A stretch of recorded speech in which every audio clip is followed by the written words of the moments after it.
Assalomu alaykum bizni kuzatuvchilar. Bugungi mavzumiz faqat 18+. O'shaning uchun 18 yoshdan kichkinalar ko'rishi, yosh qizlarni ko'rishini tavsiya qilmayman bu videoni. Chunki baribir tushunmaydi bu videoga. Bugungi mavzumiz faqat kollektor haqida bo'ladi.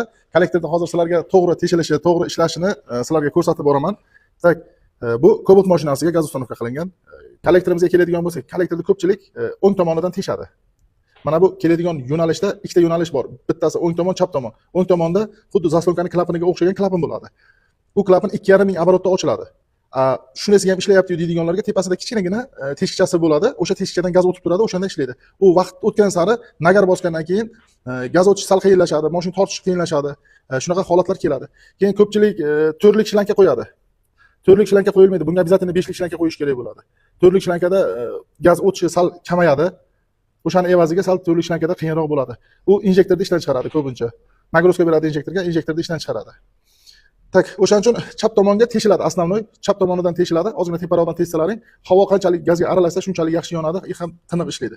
Ayrimlar 90 gradus qo'yish kerak, 90 gradus qo'ymasa bo'lmaydi deydi. Yo'q, uni 90 gradusda to'g'ri foydasi bor, unchalik emas.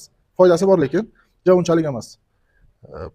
Shlankani qanaqa shlanka qo'yishingizdan qat'iy nazar 5lik shlanka qo'ydirtiring. Teshilishini e'tibor qilinglar, faqat o'ng chap tomondan, kollektorda chap tomondan sal teparoqdan teshtirsalaring, mashina yurishi yanada ham tiniqlashadi. Bu ma'lumotlarni yo'qotib qo'ymaslik uchun bizga podpiska bo'lib qo'yinglar, tanishlarga jo'natib qo'yinglar.